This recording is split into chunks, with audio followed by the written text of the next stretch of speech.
Alito Chumachuma, this is Chief Steve coming at y'all with another episode, a true story. We got a really interesting one for you guys today, but before we get into it, make sure you guys like and hype this video up. Comment in the comment section. You're really interactive. Hit that subscribe button if you're new, and don't forget to hit that notification bell as well. So whenever I drop these bombs, you'll be the first ones to grab them. Now, without further ado, let's get into it.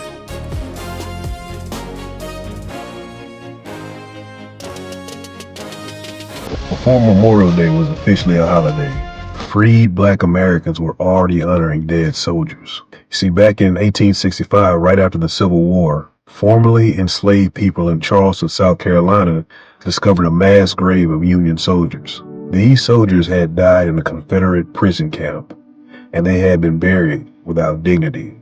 So these newly freed Black Americans did something powerful. They dug the bodies up, gave them proper burial, built a cemetery around them, decorated the graves with flowers, and held one of the first Memorial Day ceremonies in American history. Think about that. The same people who had just gained freedom were already honoring sacrifice before America officially turned it into Memorial Day. History tends to get a lot deeper when you actually go looking for it. Did you know that Memorial Day began as an African American act of remembrance? Let's get into it. Now, David W. Blight discovered this information while going through Howard University archive in 1996. And according to a New York Tribune article he found, freed Black slaves and some white missionaries organized a Decoration Day, commemoration that occurred on May 1st, 1865 in Charleston, South Carolina. The event unfolded at a former planters' racetrack where Confederates held captive Union soldiers during the last year of war. Over 250 prisoners died, most of them from disease, and were buried in unmarked graves. Black Charlestonians decided to give them a proper burial by reorganizing the graves and erecting a fence around them. Then came May 1st, when thousands of Black residents and school children showed up to sing patriotic songs, listen to religious sermons and speeches, and hold picnics in honor of the fallen Union troops. Black Union regiments concluded this event by marching around the grave. Nearly 10,000 people, mostly Black, attended this massive tribute. The New York Tribune described this event as a procession of friends and mourners that South Carolina and the United States never saw before. Now, the National Cemetery Administration today called the Charleston Decoration Day commemoration an enormous and historically significant program. Following the Civil War, Black Americans made up the bulk of Memorial Day observers throughout the Reconstruction era, especially in the South. Look, you guys getting here. Let me start thinking about this, and let's kick you later. Did you know Memorial Day was created by freed Black Americans, not the U.S. government? The first Memorial Day wasn't a government ceremony. It was an act of honor, created by the very people America had enslaved. When the Civil War ended, Charleston lay in ruins. Tens of thousands were free, but freedom came with grief. At the Charleston racetrack, a mass grave held over 250 Union soldiers, buried in a pit, forgotten by the nation they died to save. Freed Black men, women, and children decided this wasn't acceptable. They cleaned the graves, reburied every soldier with dignity. They built a proper cemetery. They cleaned the earth, raised a fence, and created a sacred place, because no one else would. On May 1st, 1865, 10,000 freed Black Americans gathered, not to celebrate war, but to honor the dead. Black children led the procession, carrying roses, singing hymns, walking between the graves they helped restore. There were sermons. Union soldiers marched. Families placed wreaths on every grave. This was the first Decoration Day, the original Memorial Day. Years later, the U.S. government created its own Memorial Day, but never mentioned the freed people who started it. For generations, school books left their names out. No mention of the cemetery they built. No mention of the 10,000 who marched. It took over 100 years for historians to uncover the truth. The first Memorial Day was created by people who were once enslaved, honoring the soldiers who helped end slavery. Why erase the Black families who created America's first Memorial Day?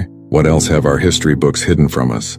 And was this your first time hearing the truth? Not every hero makes it into textbooks. Histora brings them back. Follow Histora for more truth. I know y'all hate for Black people to have a holiday. Like we got Juneteenth, we got Martin Luther King, right? But guess what other holiday we got? You ain't gonna believe this. Memorial Day. Yes. Memorial Day formerly was created by black people. Yes, African Americans. I know y'all like that name. Or would you prefer me to use the word Negro? Okay, you don't like that? Well, fuck that. How about colored people? Well, anywho, Memorial Day was created and ate by formerly enslaved black people. That's right. And it was adopted by this country. Actually, when it first came into existence, it was supposed to be on May the 1st. I know y'all hate that. But welcome and have a nice nigga holiday. We finally got y'all to celebrate something and you didn't even know what the fuck you was celebrating or who created it. You motherfuckers need to go check your history, man. Y'all fuck it up. And by the way, that holiday was created in South Carolina, a red state. But when the Confederates evacuated and the Union Army moved in, pretty much the white population of Charleston left, and the people who were left were the free people. In the midst of these ruins, the black folks of Charleston got themselves organized. They planned various little commemorations and celebrations. The biggest celebration, though, that they planned was at the Planters race course, the horse track. In the last year of the war, the Confederates converted this race course into a prison for Union soldiers. And about 260 Union soldiers died of disease and exposure in the infield, in this open-air prison, and were buried in a mass grave behind the grandstand of the racetrack. And the black folks reinterred all the dead in proper graves. They named nearly none of them because there were no dog tags. And they built around it a huge fence, whitewashed it, and they built an archway into the compound. And over the archway, they painted the inscription, Martyrs of the Race Course. And then on May 1st, when they had this completed, they held a parade on the racetrack. Estimated at about 10,000 people by newspaper correspondents who witnessed it and covered it.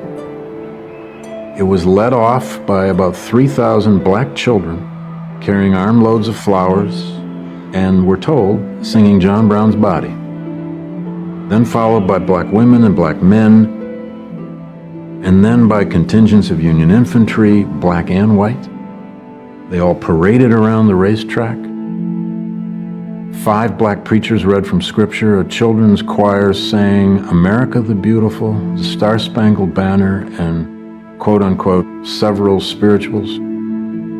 And they dedicated the cemetery of these Union dead. And then they broke up and went into the infield of the racetrack and did what most of us do on Memorial Day. They held picnics. And that is one of, if not the most important origin of what we've come to know as Memorial Day. When a people are taught to forget their past, someone else gets to decide their future. Memory is a form of resistance. What they don't tell you is that Memorial Day was actually started by black people. I'm Alante Serene, and you're watching Melanin Mythbusters. We explore all sorts of black milestones, mysteries, memories, and myths. So let's get to it. During the Civil War, the Confederates set up a prison camp to hold Union soldiers at a Charleston, South Carolina racetrack. Hundreds of those soldiers died there, and their bodies were dumped into a mass grave behind the track without a proper send-off. But after the Confederacy surrendered, a group of newly freed black people in Charleston decided to rectify that. They went over to that racetrack, dug up all those Union soldiers from the mass grave, and reburied each body in its own individual grave with respect and care. Then they built a picket fence around that land and transformed it into a formal cemetery. And on May 1st, 1865, they held a huge ceremony there with around 10,000 mostly black residents honoring the dead with songs, prayers, and tributes. And for a lot of them, it was their first time gathering in a public place as free people. Eventually, white communities across the South and North started having their own similar ceremonies.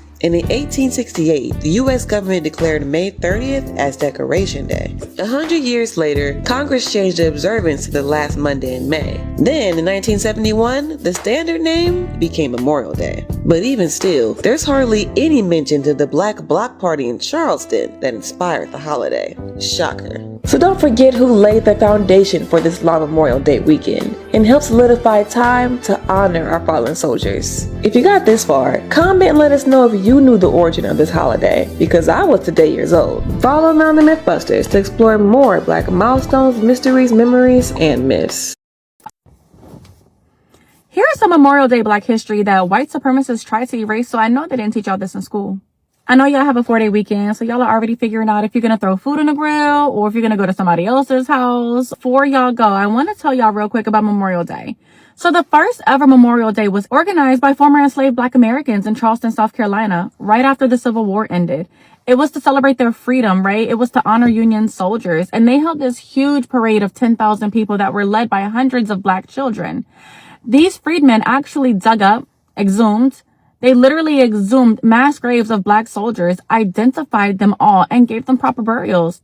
This information, this history was, of course, later suppressed during the Jim Crow era to promote national reconciliation between the North and the South. But even though we're trying to reconcile, right, throughout the late 1900s and the early 20th centuries, Black veterans still face ongoing controversy during literal Memorial Day events. Like in Pennsylvania, in Uniontown, Pennsylvania, there was a Black Grand Army of the Republic Post who was forced to march behind a white cadet brigade, which led to an organized walkout and protest. Memorial Day is supposed to be about honoring sacrifice, but only if you're white, I guess, because the Trump administration has purged high-ranking Black and female officers from senior ranks. Air Force has removed training videos featuring the Tuskegee Airmen. Under Trump, the DoD website celebrating Jackie Robinson's military service was removed before we literally had to demand it be restored. This administration has removed 2 informational panels honoring Black World War II soldiers and liberators in a U.S. military cemetery in the Netherlands. Not even in the U.S., in the Netherlands. Donald Trump literally ordered Arlington National Cemetery to unpublish and erase dozens of pages of information on Black, brown, and women vets. This administration trying to erase the graves of Black and Hispanic and women vets at our most famous national cemetery. Let's not even mention how 74% of white veterans get the ratings and the benefits they deserve compared to 61% of Black veterans. That's a 14-point gap. So this 5-time draft dodger is doing everything he possibly can to whitewash Black military history. And I want y'all to remember that on this Memorial Day. Also, remember everything touched, used, and celebrated in this country was created by Black people. We would have nothing. We would have nothing at all. We wouldn't even have Memorial Day if it wasn't for the Black community and our ancestors. So make sure we remember that, while we also remember those who made the ultimate sacrifice. My name is Augusta Renee, and I hope you have the day you voted for. And if you do not vote, you're definitely going to have the day that somebody else did. The hidden Black American origins of Memorial Day.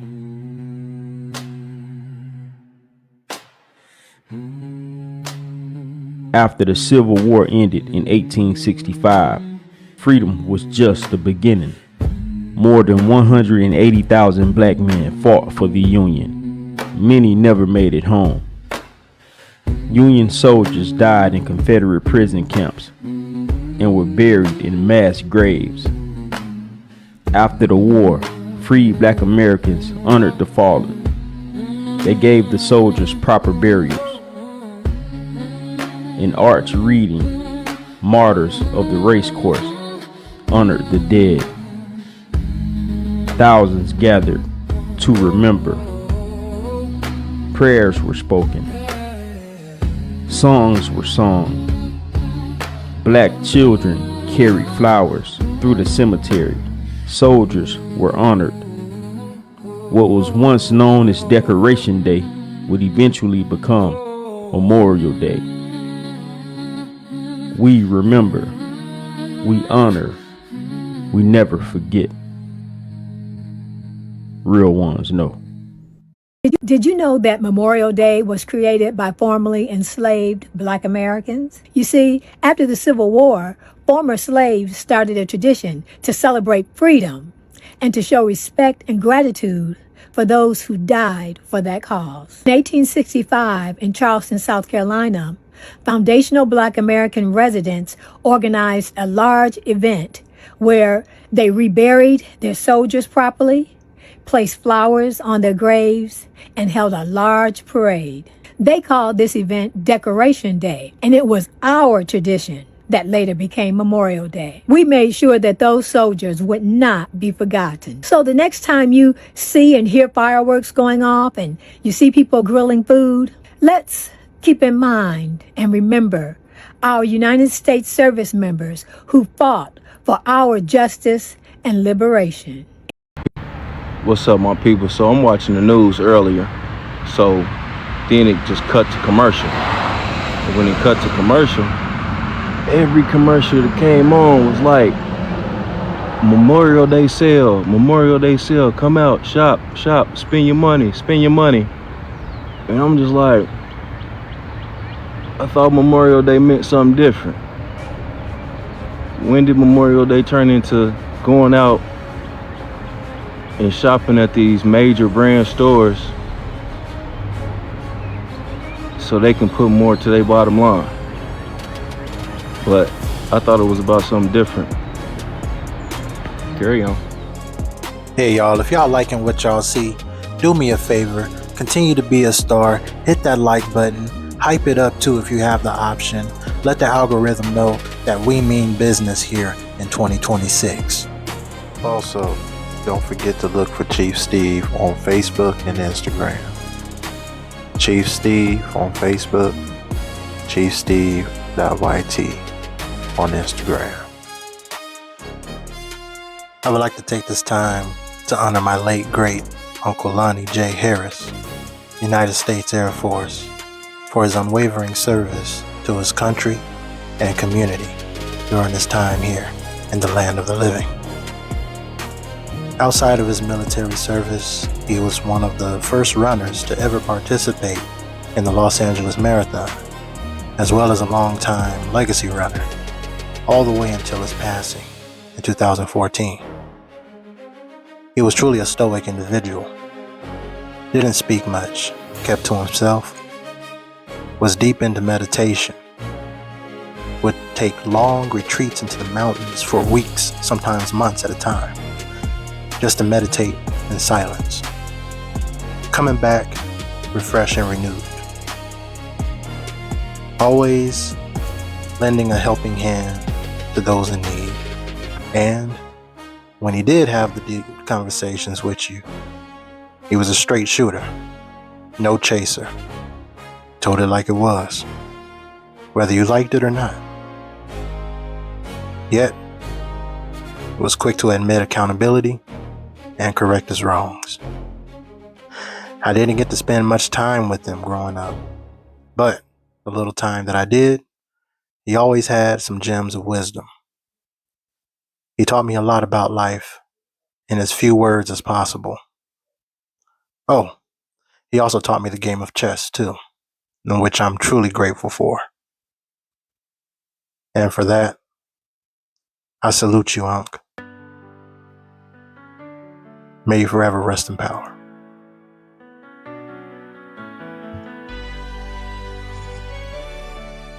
Today, we honor our fallen soldiers who have unwaveringly served this country with pride.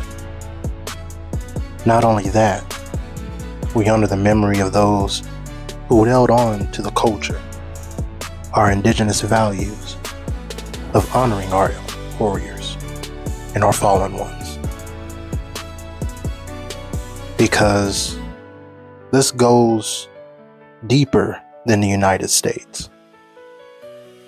We have always honored our dearly departed ones. We've always honored our warriors. Centuries long before any foreign invaders set foot on our land. And this presentation just proves, yet again, that our true story is truly the real American history. And it's crazy because a lot of us did not know, or a lot of us weren't taught these things in school. And that's why you're here. That's why we are here together, to learn the true story that has not been taught to us. This was our day. This was our time. And the beautiful thing about it is that this is something that took place in Charleston, South Carolina. And, you had the North versus the South.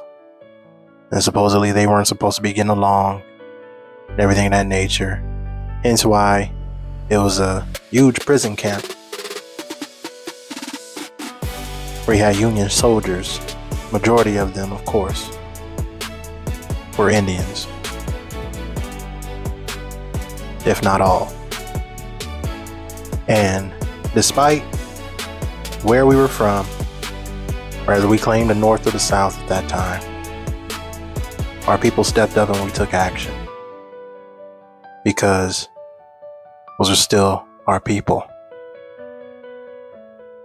We were not just going to leave our fallen ones desecrated and disrespected like that. So that shows that what we have, the affection, the compassion that we have, goes beyond colors. It goes beyond the red and the blue. It goes beyond the North and the South. It goes beyond these politics that govern a lot of our thinking today. We stepped up for one another, despite it all, because we knew before these systems were put in place, we were one. We were one people. One people with many nations. And yeah, we had our times where we fought against one another. But all of that was put to the side. It was put to rest. Just like in any other time today. Yeah, we have family members that don't like each other. We have, certain families that don't get along with other families. But when it comes down to it, there's a certain level and a certain code of honor that is unwritten on black and white paper, but is written in blood inside the hearts of all the indigenous people, all the true Aborigines, the copper-colored original people here of this land. It's a code that we have with one another, that despite all the bullshit, when it comes down to it,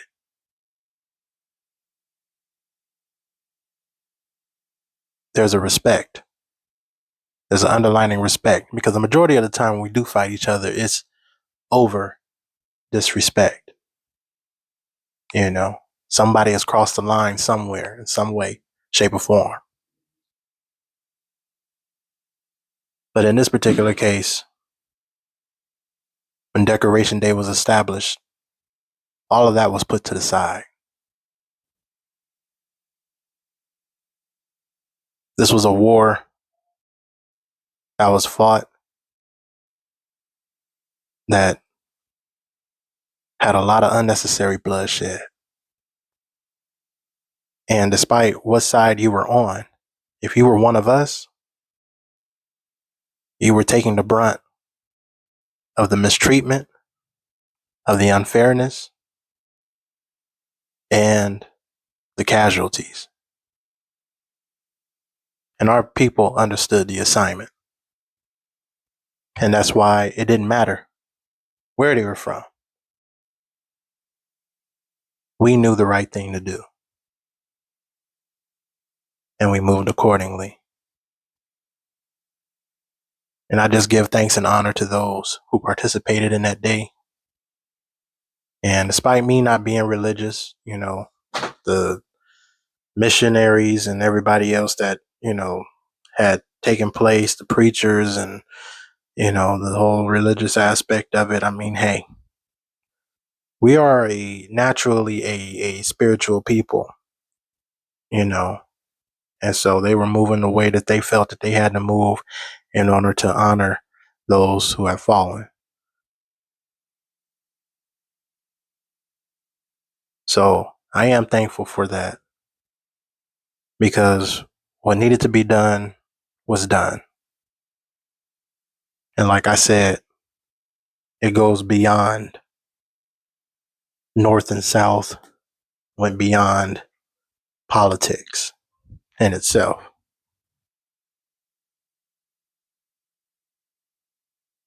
And this day, like I said, is more than picnics and fireworks, store sales, etc. This is a day of remembrance. Not only to remember the fallen soldiers for this United States military, but we remember all of our warriors from centuries past, because we have participated not only in every war that this country has fought in. Hell, we fought in every war leading up to the creation of this country and beyond.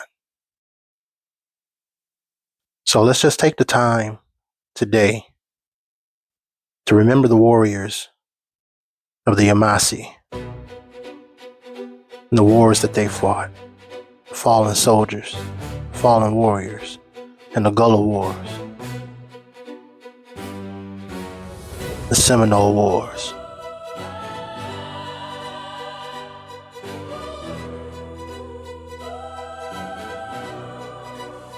And all these Indian wars that led up to the ultimate incorporation of this land. Because we are a fighting people, and we continue to fight today.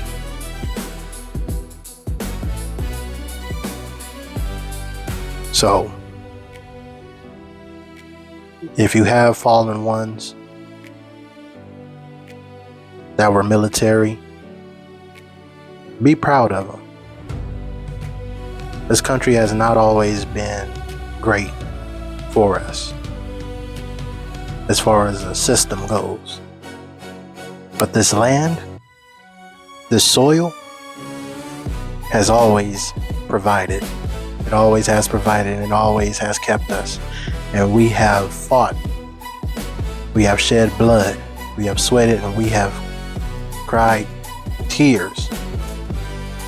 All that blood, sweat, and tears that was shed are buried deep within this soil. Our roots go deeper, way deeper than the foundation of this country. Our roots are a part of the soil, part of this land. And today, we recognize and we remember all those who have took on that mantle and have fought to keep us safe. So, in the comments below, if you would like to honor someone today, a significant other, a dearly departed one, friend, family, whoever, drop their name, drop their military affiliation,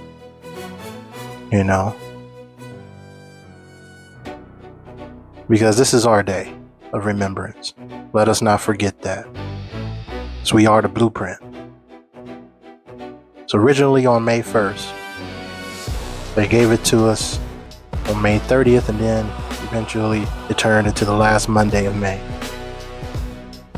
So either way it goes, they wouldn't have had this concept without us. So this just goes to show, again, like I said, our Amerindian true story is the American history. That's true. That's the true history. Should I say, the true story of this country, of this land. We are the true story of this land. This place would not have any culture if it was not for us. So let's continue to honor our fallen ones.